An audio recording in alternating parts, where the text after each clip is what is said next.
Welcome, guys. Thank you so much for coming for another month of the ACOEP RSO Mentorship Series. This one, like Sarah said, is about navigating your rank list.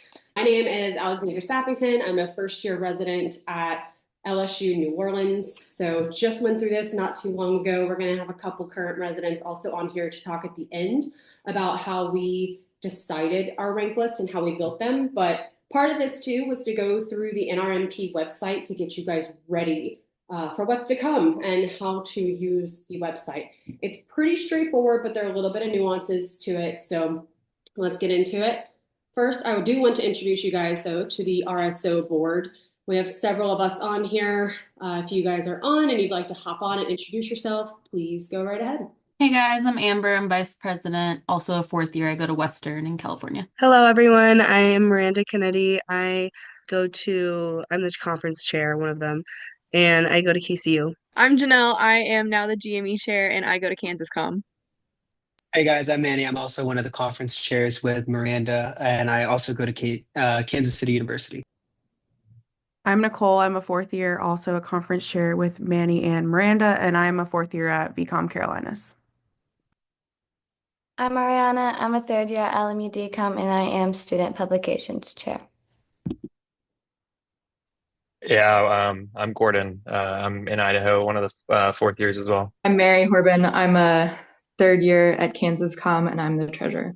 For those who are joining us, the ACOEP, that's the American College of Osteopathic Emergency Physicians. So the back end of this lecture, when we talk about how we built our rank list, is going to be focused on emergency medicine. But the first part where I talk about NRMP is going to be applicable to any specialty. So hang out here for then, and then feel free to hop off if you're not applying emergency medicine and you just happen to hear about this, unless you want to hear about how we built our rank list for emergency medicine. So when you go to your NRMP website, this is what that welcome screen is going to look like. Hopefully you guys have already went ahead and made an account. I think the deadline for that is coming up, if not has already passed. So please make sure you've signed up. There's a small registration fee, but this is the website that you have to go to be able to build your rank list so you can match. Once you get here, you're going to click on the login and register, that top right yellow button. So this is what it's going to look like. You're going to click, for now, options, and then we're going to click on program directory. So at this point right now, you guys aren't able to start building a rank list. That doesn't open up for a little bit. I believe the date's February 3rd. We have that at the very end of this PowerPoint to give you the exact dates and everything. But for now, what I would recommend doing, because when you go to build your rank list, there's a lot of programs listed and a lot of numbers and a lot of programs that look very similar to each other. So what I would recommend doing right now is you build your rank list at home on a piece of paper or on Post-its, whatever you're doing to build it. Go ahead and look up the program codes. That way you'll be a little bit more reassured when it comes time to put them in the future. So once you get to this screen, after we clicked on our options and program directory, since I'm a resident at LSU New Orleans, we're going to use this as an example. So you click on Louisiana. We're going to click on emergency medicine or whatever specialty you might be. For emergency medicine, we are categorical residents. There are some programs out there, for example, radiology, where you have to match into like the advanced spot, and then you have to, I guess, soap into a preliminary or transitional year. So for us, we are categorical residents. When you click on search after this, you're going to get the list of all programs in Louisiana for emergency medicine that are categorical. So here's your list. As you can see, there's the NRMP program code and there's the ACGME program code. To be sure what program you're putting in when you go to put in the program code, right here, I want you to go ahead and select. You can see that there's links under institution and program description. Click on it to pop up the information about that program. So if you look, it says Director Matthew Carlisle. That is Dr. Carlisle, my program director. So I know for a fact, when I go to put in the code on my rank list, this code matches this program, who is the correct program director and all that good stuff. Definitely verify this. Why? Why am I emphasizing this so much? Well, especially for emergency medicine, if you go to look, there are a lot of programs that have very similar names, and the difference might be like one word or initials of the hospital. So it can get a little bit confusing, and building your rank list, you're going to be a little bit stressed. It's a little bit anxiety fulfilling, because it's so important. So go ahead. That's why I stress now. Go ahead and write down your program codes. Be prepared for when the date opens. So speaking of the dates, here you go. So rank opens February 3rd. That's when you're going to log into the NRMP website. It's going to look a little bit different with options to build your rank. And you're going to go in and put in all the program codes to load them up. And then the rank order list certification deadline is March 5th. 2 weeks later, you will find out whether you matched yes or no on that Monday. If it's a no, we actually are going to be having a lecture on that Monday in the afternoon about how to go through SOAP, because that is its own whole problem. If you get there, don't stress. We got you guys. If you get the no, it'll be okay. If you get the yes, you get to celebrate till Friday when you find out where you're going. So that being said, how did we build our rank list? So at this point, if you're not emergency medicine, like I said, please feel free to hop off. But there are 3 of us on here who are going to talk to you guys about the things that were important to us when building our emergency medicine rank list. So I am going to exit out of the PowerPoint. That way I can stop screen sharing. And then we're gonna chat it up. And this is open. This is gonna be open forum. Like, we're gonna talk about what was important to us first, but this is really for you guys to pick our brains about things that we thought were important. We are here for you. So without further ado, I will introduce Dr. Kayla Shorten. Hi, friends. I guess I am the oldest person on here in terms of year. I'm the only PGY2, so nice to meet everyone. I am a second-year resident in Corpus Christi, Texas. I'm originally from Houston, and I went to Kansas City University for med school. So nice to meet you all. Feel free to ask any questions. If not, Alex and I will just chit-chat about things. I think Sav is doing sign out maybe, and she'll be on here shortly. Yeah, Dr. Volkert, she is a intern at Maricopa County out in Arizona. She told us that she has OBGYN sign out right now, but she said she should be hoping to hop around the 7:15 mark. So any second now she should be on. But Kayla, if you want to go ahead and talk first about things that were important to you while building your rank list, we can kick it off. Sure. So for me, I'm from Houston. Sorry, that's my oven. I went, like I said, to med school out of state. I was hoping to come back home to Texas. So that was one of the big things for me. So location, you're going to find pretty much across the board is going to be one of the main factors on your rank list. Whether it's a region, a state, a city where your family, your friends are, whatever that is. Usually that's going to be the biggest factor on your rank list. If not, that's great. That makes it really easy for you to go and be happy anywhere. For me, that was a big factor. I knew I wanted to come back to Texas. Luckily, Texas has a ton of programs, so that made it pretty easy.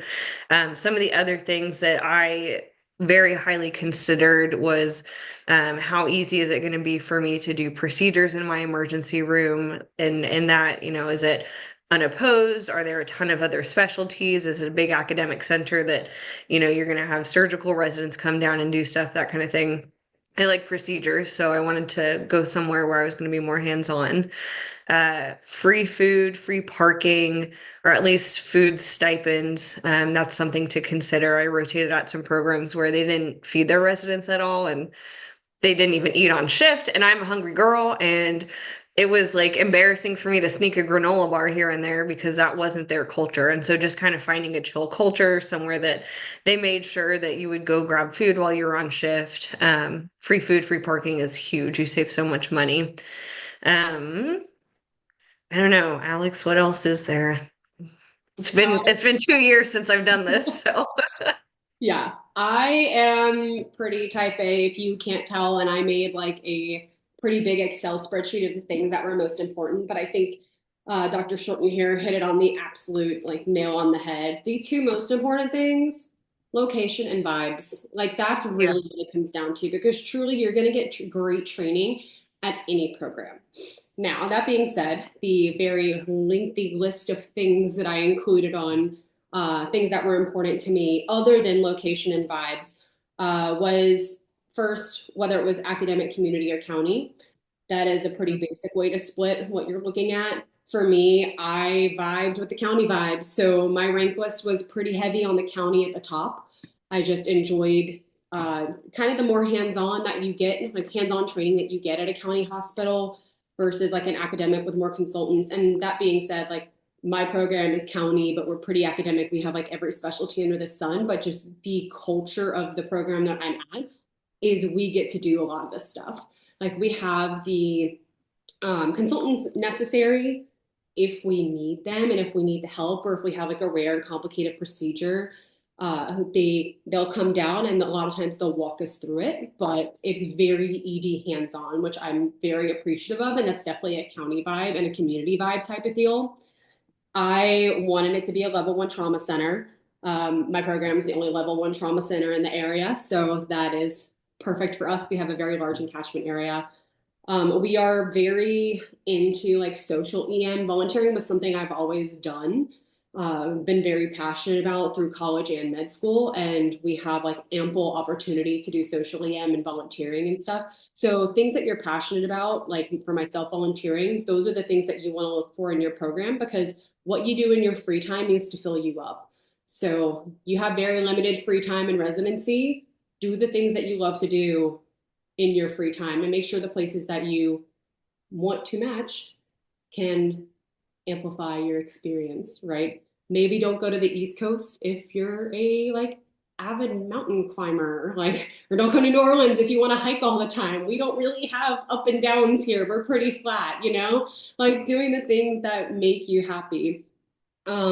I wanted a good like longitudinal pediatric experience. So we do a month of peds in our like every year, but we split it up and they intentionally split it into different seasons. That way you see all the different like pathology for kids. Our children's hospital is also like a trauma center. So all of our kids' trauma goes to there. Unless if like mom is like, say it's an MVC and mom is sicker, like they come to our hospital instead. They pick who's the higher acuity and they go to that hospital. What else? I'm trying to think. I've just hopped on too, by the way. Yeah. Hi guys, I'm Savannah. I'm a PGY1 at Maricopa Creighton down in Phoenix, Arizona, also an emergency med. So, yeah. Yeah, she is. What was important to you? Location was important, places that I could do outdoor activities that I liked, places with major airports I could get home. I feel like that was a big one. Yeah. Culture is a big one, making sure that residents feel like supported and you kind of get those good vibes when you're interviewing as well. I think things that have made my life better as a resident are like good scheduling in advance. My program schedules are like we get our schedule out like 3-4 months in advance, so you can really like plan your life. And I think that that has made a big difference in my quality of life. Free food doesn't matter that much, but it kind of makes a difference. It does. Yeah. I save Definitely so does. much money every month with free food. So much. But I think when I was making my rank list, location was a big one and kind of those community and vibes, and then the little lifestyle things that make like my day-to-day better. So like making sure I get a weekends off or like at least one weekend on every EM block off to hang out with my husband, getting like the weeks that I want for vacation, having my schedule in advance. Those are all big things.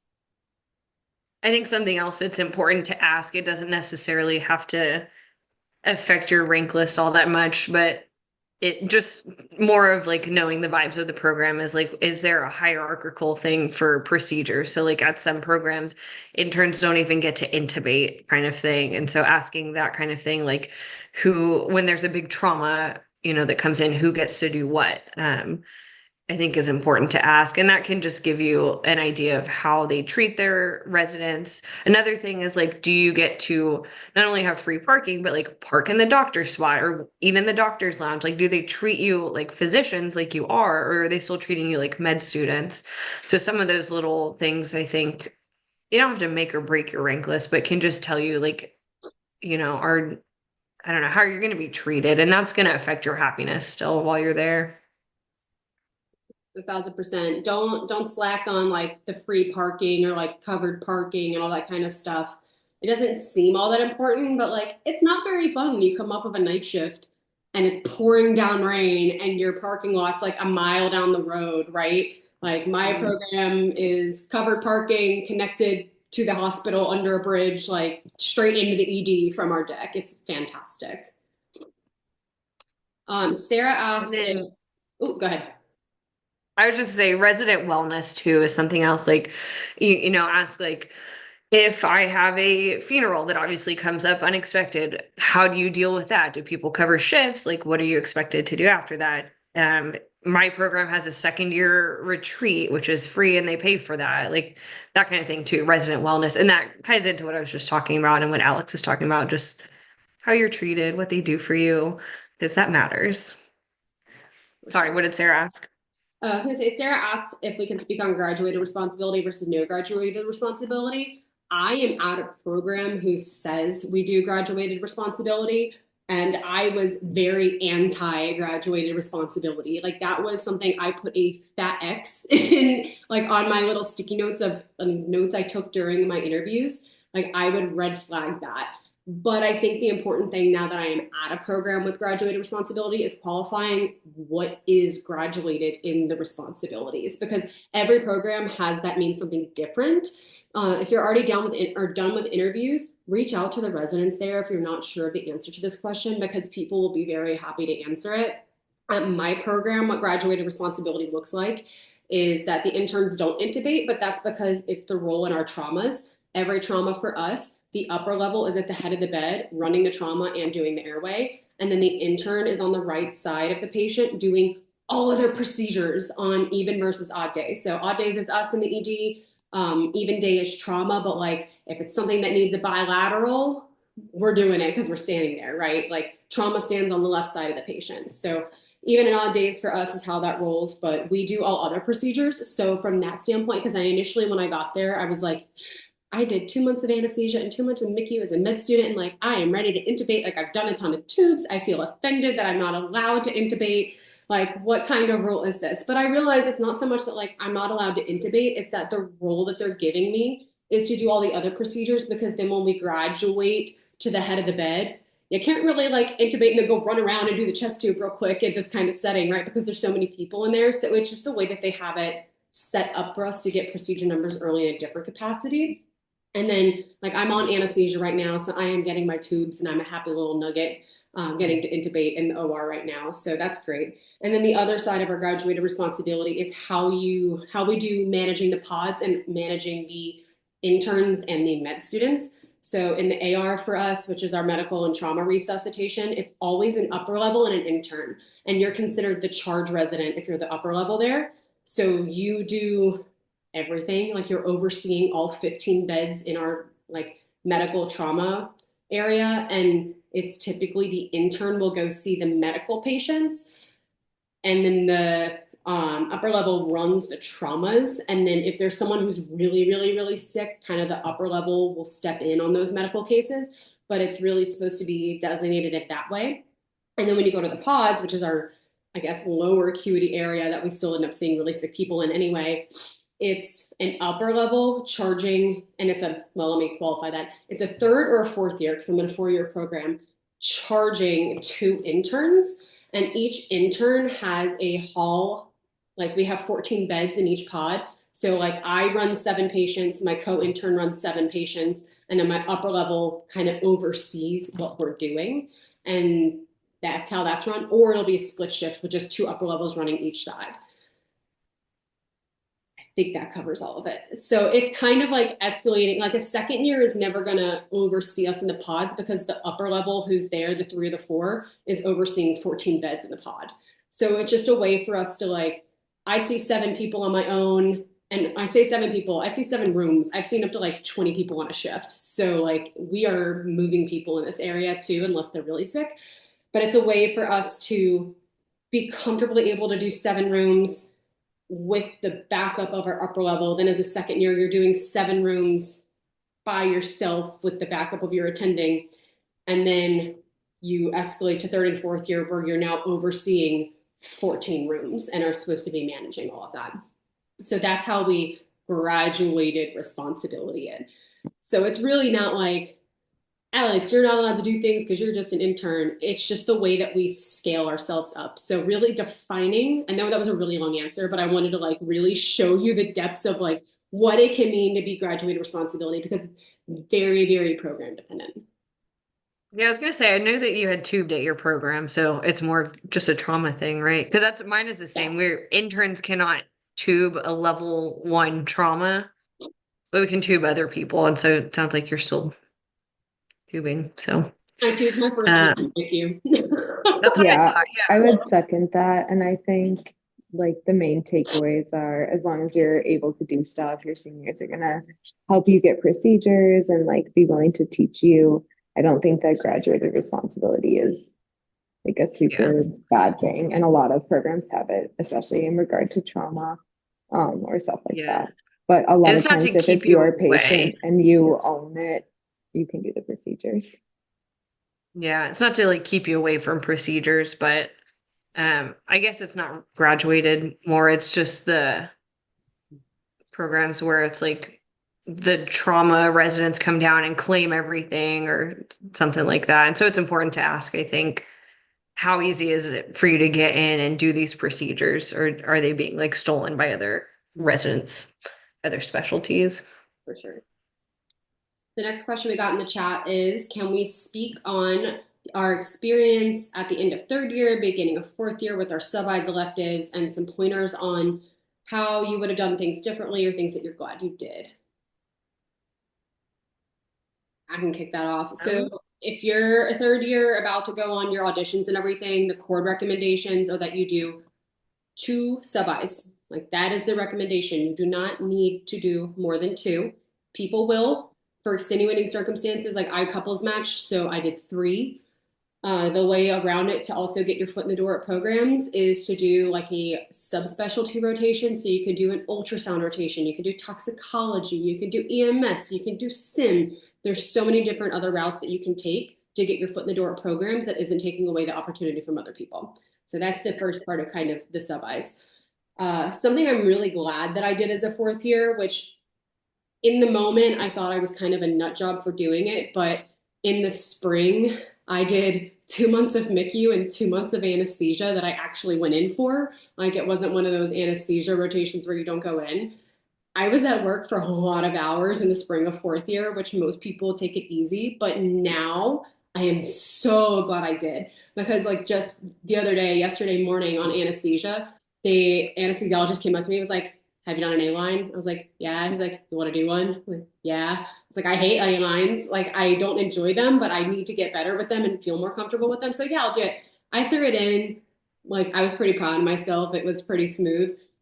And after that, he was like, you're really good at procedures for an intern. I was like, the only reason why he can say that is because I did so many as a fourth year. Like, I intentionally threw myself into MICU and into anesthesia so I would get those numbers. So I did a ton of chest tubes and central lines and intubations and stuff as a fourth year, which only better prepared me for residency now. So you might want to take it easy, but I would definitely recommend like getting comfortably uncomfortable in those kinds of situations early before you get to residency, because it's just going to give you a leg up on the things that I see make my other like co-interns uncomfortable. To piggyback off of that, on my sub-Is especially, I would, and this is kind of too late for a lot of the fourth years, but for the third years, I know Hannah's a third year that asked this. At the beginning of like every shift that I would go on, I would just tell the upper or the attending that I was working with, like, I am willing to do anything that you feel comfortable letting me do in terms of like procedures, seeing patients, that kind of thing. And that lets them know that you're there and ready and willing to do things. And they're going to think about asking you more like, hey, have you done this? And also the other thing is, if you haven't done it, say, no, but I can talk you through the steps of how to do this. Or yes, I've done it on a mannequin. Or yes, I've done it before and I feel comfortable doing it, or I feel comfortable doing it with you by my side. And so talk yourself into doing those things that are scary, because that's what they want to see. Mm-hmm. There's one question talking about electives in third year versus earlier on. I think if you want to do a fellowship, it's helpful. That was something that I prioritized. My program offers an elective all 3 years. And I think it's kind of a cool opportunity to get exposed to like your fields of interest. I think a lot of times people are applying for fellowship like in the end of second year or very beginning of third year. So I think having a third year elective is maybe a barrier to doing fellowship. That's something that you're interested in. So that was something that I prioritized, like in my rank list, I guess, because I think I do want to do a fellowship. That is one of the beauties of going to a 4-year program. I'm at a 4-year program, so if you're on the fence and like between a 3 or a 4, we do get a lot more elective time. So I have electives this year. I'm actually going to use it for hospital administration because it's right before I take boards. It's a nice and easy rotation. But I have a lot of really great opportunities to do things that I'm like interested in later on. There's another question about moonlighting. My program does not allow us to moonlight until third year. We do have other opportunities for like extra money. Like we teach at a local medical school for like $75 an hour. And I will say that having like side hustle opportunities is kind of nice to make other like money in residency because we're poor. But otherwise, that wasn't something I put a ton of emphasis on. Like we aren't allowed to moonlight until 3, but I don't know if that was something that I cared a ton about. If it's something that's really important to you and you have like kids and a family that you're supporting on a resident salary, that's maybe a different story. As a second year, I don't know that I feel comfortable moonlighting on my own license yet, is the only thing to think about. There's some programs that let you start doing it halfway through second year, and I think that's fair. A lot of it's like internal moonlighting, and so you still get a lot of support doing that. I'm kind of with Savannah. I didn't really focus one way or the other on it. We get to do high school physicals and same thing, get paid $75 an hour for that any of our years of residency, but we don't officially moonlight till third year. I'm not too worried about it. Second year for us is our busiest year. I don't have time to moonlight right now. I don't feel like I'd be super confident doing it by myself on my own license. You're literally like on your own medical license at that point. So I don't mind waiting till third year where we have a lot more free time anyway. So I'm also kind of not that worried about waiting till third year. Yeah, moonlighting for me was something I did strongly consider, but it was more of like, do they have it or not? Because there are some programs that don't let you moonlight, period. And I think moonlighting is something that's really important to do because it is the first time you're on your own license and you need to have, I think, a little bit of that like uneasy confidence before you go out into attending hood and you're like totally on your own, other than with like your cohort who are on shift with you. So I really wanted moonlighting opportunities. My program does allow us to do some second year moonlighting, but it's like at high school football games and stuff. And then we have a lot of urgent cares and our rural hospital we can moonlight at as a 4th year. There's a lot of opportunities for us. So I think you should just more look for the opportunity to moonlight because she's right. There are some programs that like discourage it and they say like, oh, well, we teach you and train you enough that you shouldn't have to moonlight. Well, it's not that you have to moonlight to get more experience because you're not being trained well enough.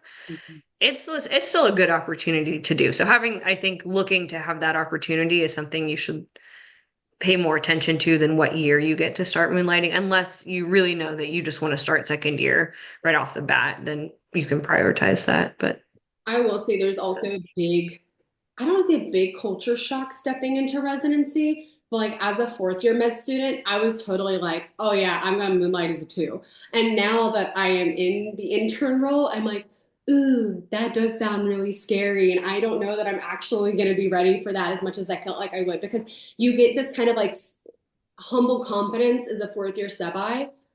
And I feel like, I don't want to say like the rug is swept down underneath you as an intern, but it's just such a different level of a jump that I feel like isn't really talked about all that much because you're given somewhat of this autonomy as a 4th year sub-I, but it's really kind of this like theoretical, you know what I mean? Like you're not putting in those orders that can change someone's life. You know what I mean? And when you start to think about it in that perspective as an intern, like my very first order, you know, you joke around about my first order was Tylenol. My first order was Dilaudid in the MICU. And that was terrifying. You know what I mean? Like now I'm not terrified of Dilaudid. It's my favorite, but it is it's a big jump when you're really thinking like someone's life is in my hands So that's something I encourage you, if you haven't gone off to sub-Is yet, really think about the impact of what you're saying when you're saying in your like assessment and plan. Like when you say, I want to give the patient this medicine, think about the repercussions of that medicine. You know what I mean? I feel like that was something I kind of took for granted as a fourth year. Yeah, as a fourth year, you can say anything and they're gonna only do what's right for the patient, and you're just kind of like, okay, great, So, okay, for USMLE versus Comlex, I think that's gonna be very program specific. You're gonna have to figure out what programs you're applying to, if they require it or not. Most programs I applied to did not require it. I will say some programs preferred it, but I think that's gonna have to be something you're gonna have to suss out per program. I don't know, Alex, Savannah, what do you think? I Yeah, don't think there's like a universal. no, I was just giving some of this advice the other day, and we'll move through this question quickly because this is supposed to be geared towards like actual match stuff. Don't limit yourself by not taking it if you can take it and pass, would be what I say. Most of the competitive programs want to see a step. I only took step 2. I did not take step 1, and it didn't seem to hurt me at all. Because it's, it's pass fail now for one. So like if you pass one, you pass the other in theory. I think some places are still gonna be a little hoity-toity about like the DO thing, because there are some programs still who have a little bit of a stigma out there for not really taking DOs. So you might not have a chance there if you don't take your step.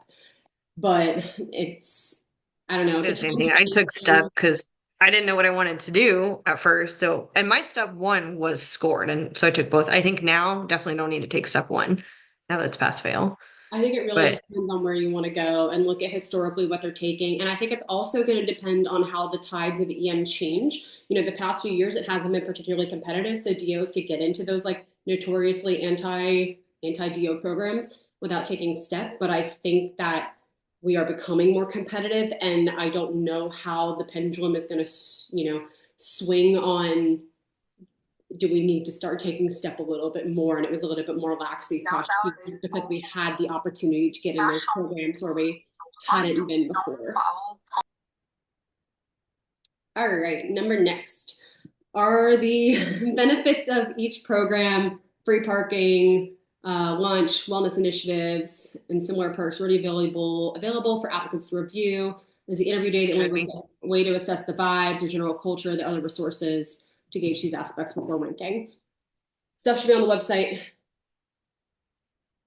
Stuff they care about sharing with you should be on their website. If they got free lunch, they're going to share that. Their perks, their benefits should all be listed. If they're not, you should message them and find out. Their programs want you to message them for question clarifications. Like they're not going to be like, oh, you should have asked that on interview day. Like they want you to reach out, clarify things, get the full picture. The vibes thing, I think, is harder to suss out other than interview day and the night before, like social hour. Yeah, if you're down to a couple programs in your top, I do highly recommend going on a second look if it's within your budget. That is definitely a good way to suss out the vibes. The other thing I would say for vibes is like looking at program social media. Like, do they do a good job like portraying themselves?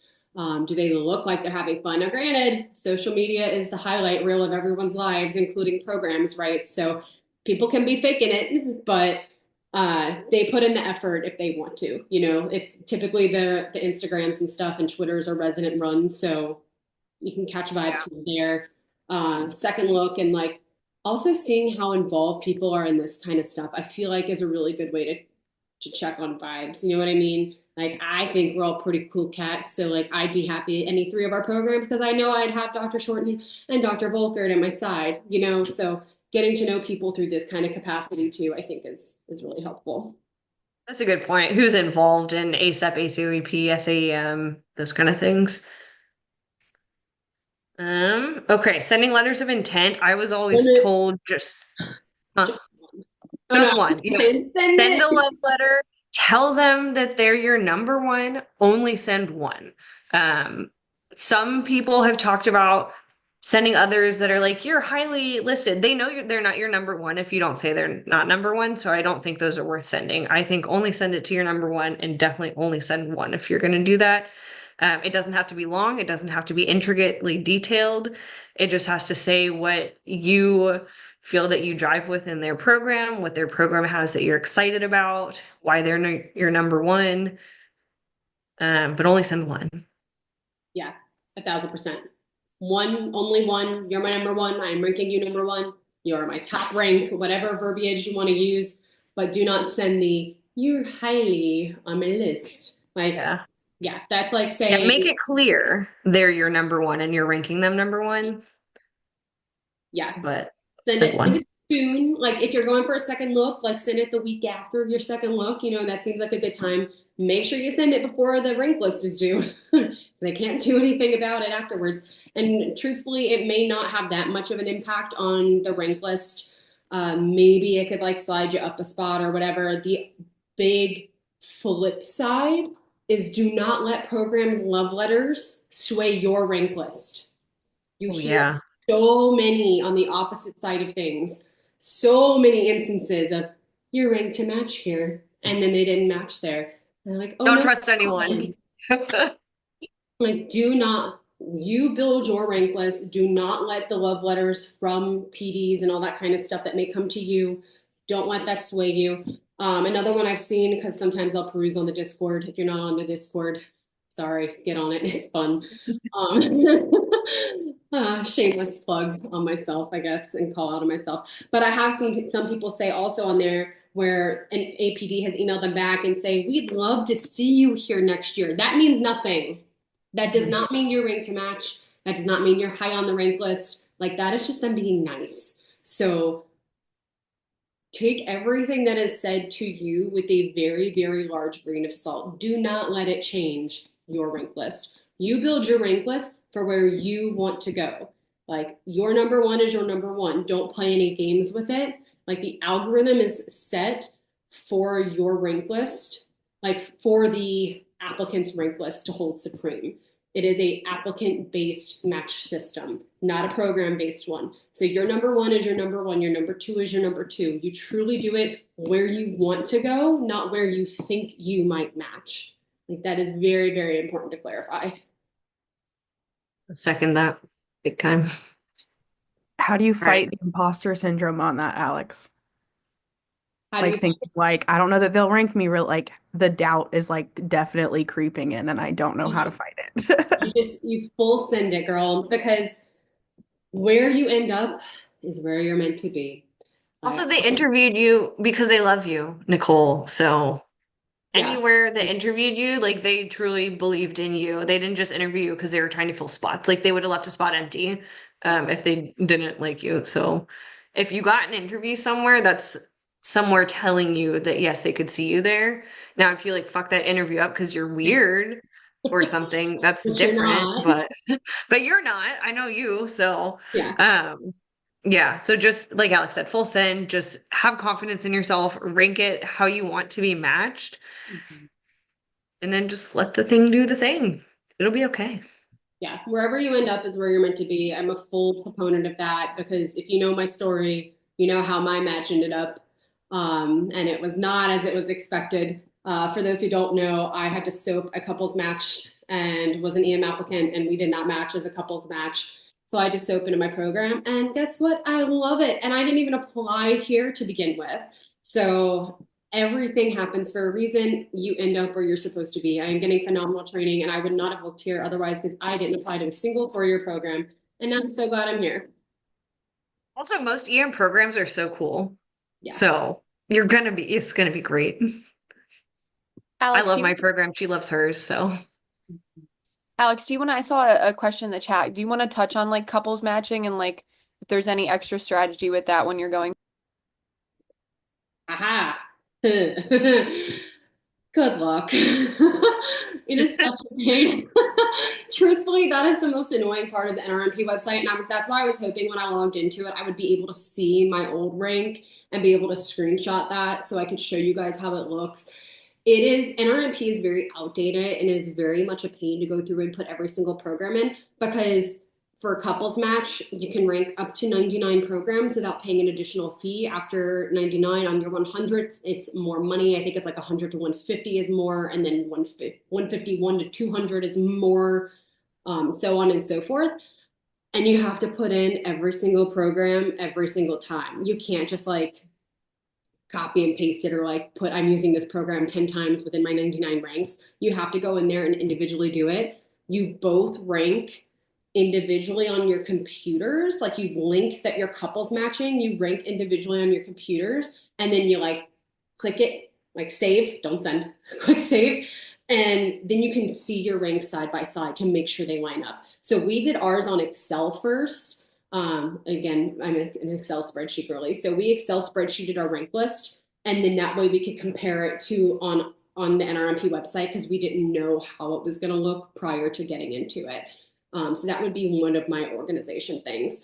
Otherwise, other tips is it really depends on you guys as a couple on your, like, do you care about if you end up in the same area? Like if you want to be location dependent, not program dependent, you can try to group your cities. You know what I mean? Like do 1 through 5 is all the Chicago programs, and then 6 to 10 is all your Detroit programs. Like, so you can try to city hub it. For us, that wasn't so important because we didn't like a lot of programs in the same city. So we just went 1-to-1. And then we did every possible combination for 99 ranks. We did, when I said don't listen to people's love letters, we did towards the end, because you do have to come up with 99 combinations, right? So like one program told me I was pretty high on their list. And so we used that as like a buffer, we thought, with all of my husband's programs and that kind of stuff. And clearly it didn't work out for us. But I wish you the absolute best of luck going through that. It is a very long process, and I'm happy to answer any other questions that you might have. At the end of this, I'll drop my phone number in the chat for everybody. Couples match is a whole beast. I could talk about it for days and hours, so I'm not going to bore everyone because not everyone here is couples matching. So I'll leave it at that, but feel free to reach out to me if you have more questions about it. And then if you guys, there's another question here, and I think we can kind of tie in 2 birds with 1 stone about programs certifying their lists. Is that March 5th deadline? Is that like hard when they're saying, oh, when you're on second looks, like our list is certified? Is that true? Kind of, do you guys know anything about like the program perspective? There's a question there like regarding a score to be in by a certain time. I don't think that they certify until kind of the last minute. Honestly, they may tell you that your second look visit doesn't matter and that they've already decided on their rank list. They probably haven't certified it by that point. And I think your second look visit probably does matter if you're annoying, weird, rude, something like that. If you just come and you're nice and normal, I don't know that it'll necessarily move you up. I think it can move you down though. And so I wouldn't count on them having certified it already by the time you do a second look or something like that. I agree. I think second looks are like fake ways to move up the rank list. So if a program tells you that they certify and submit before, I think that that's probably a lie. Yeah, programs, their deadline is the same day as ours. So they can say all they want that they submitted ahead of time. They can go in and edit it, is my understanding. And we have a faculty member on here who can give us the insider trader tip on that. But my understanding is it's due the same day that ours is. Second looks aren't necessarily going to help you. It truly is for you to feel your vibe on our program, but it can definitely hurt you. You've heard stories about like applicants getting too intoxicated when they go out, or just being weird and asking weird questions. Like be normal, be decent. Like, I don't know how to explain that in any other ways. Like, be an adult, be responsible, like don't get trashed. Be kind. Yeah, all those things. It can definitely hurt you, maybe not help. But let's get our faculty insider trader tip for this. Can you hear me? Yep. Okay, very good. Hey, just I saw this session being advertised on Twitter last night, so I messaged Alex and asked her if it was okay if I kind of lurked in for a little bit, since it's kind of a topic of interest for me. So I'm Mark Scolante. I'm the academic chair at the University of Illinois in Peoria. I was our program director for 21 years. So I've put together a few rank lists and interviewed a lot of people. Most programs probably wait, maybe not to the last minute, but closer to the end to certify their rank list. You know, we do a lot of second guessing. Do you switch these two people that are ranked 40 and 41? Do you flop them? And after you put together enough rank lists, you tend to do that a little bit. Putting the match is such a complete crapshoot. I mean, it really is. And I think a lot of the advice that's been given so far is just right on. We rank programs like you want to go to them. If you think it's a long shot to get into program X, but you really want to go there, rank them high or rank them first. If you don't get in, then your number 2 moves up to number 1 and just start over again, so you really don't have anything to lose, and just rank them high, however you want to go. I got enough love letters over the years from applicants. Oh yeah, I'm ranking you number 1. And, it's like, oh, we had you ranked, you get your match list. And it's like, well, we had them ranked high enough where if they matched us or if they ranked us high enough, they should have been here. Turns out they went somewhere else, So, the advice of don't believe stuff you hear is probably pretty appropriate. A lot of programs don't send out any correspondence or anything at the end of interview season, and that's okay. Just because you haven't heard from them doesn't mean they're not interested in you. So the match is set up, as has been said. The match is set up to favor the applicants, and so play to your strengths, and rank places like you want to how you want to go to them. There's so many factors involved, and it's different for everybody. Geography is going to be important for a lot of people. Do you have family? Do you not have family? Most people are going to go to a 3-year program. Some go to 4s. And you're going to get well trained at either kind of place. And in the end, it's kind of all about showing up, putting the effort in. Residency is hard. There's no question. It was hard 40 some years ago when I was a resident, and it's still hard. Has it gotten better? Yeah, I think it's gotten better. But it's a tough 3 or 4 years, but that's how you get honed into the physician you're going to be. And I think that's, are you going to miss out on some stuff? Yeah. I mean, unfortunately, but, I think we've gotten a lot better at helping people have time for a life outside of their residency training. And, wellness has taken a much more prominent place than it used to, which I think is all, very positive. As far as the USMLE, we dropped our USMLE requirement years ago. Probably the majority of our residents, at least 50%, maybe a little more, are DOs. Probably around half or a little more of the residents we match are people that rotated with us. And that, I think is probably true at a lot of places. You go to a place because you think you might like it, and you rotate there, and it's like, hey, I really like it here. And hopefully you do a good job, and they decide to rank you high enough to keep you. But there's a lot of discussion, behind the scenes with program leadership and residents, and the rank lists are very complicated, and every place does them a little bit different. So don't try to second guess them. You'll make yourself crazy, and just worry about your own list and put it together however you want to, And I think Alex's point about you're going to wind up where you're meant to be is really true. Yeah, I will echo that. Thank you so much for sharing your experience on the PD side. And I just want to not make anybody nervous and just remind you that you can be happy at more than one place. Yeah. And I think envisioning yourself at your top couple of spots and picturing your life there is a really healthy place to be in going into the match. Yeah, so for sure. Yeah, EM is a cool specialty, and most programs are going to be, I think, pretty fun to be at.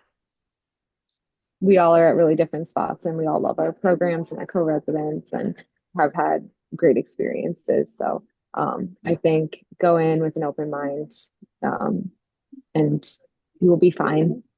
And if a program has interviewed you, like Kayla said, they want you, they're interested in you. And I think that that is something reassuring to think about going in as well. Also, Well, to echo what Miranda put in the chat, you should come to conference this spring in Arizona, in Phoenix, Glendale, somewhere near there. It's going to be a lot of fun. Yeah, for the sake of everyone's time, a few of us will stay on here if there's any last minute questions, but we're getting about to that hour mark. So out of respect for everyone's time, we can shut it down. Thank you guys so much for coming tonight. Dr. Escalante, thank you so much for hopping on here and giving your program director side. Dr. Shorten and Volkert, always lovely to see you guys. Feel free to hop on, hop off, whatever you guys need. Reach out to us, come to conference. We're here for you guys. Keep following us on social media to find out when all the next mentorship lecture series are. Sarah, student Dr. Turley, is putting together some fantastic programming for this year. So really excited to see what she's going to do. You guys have a great night.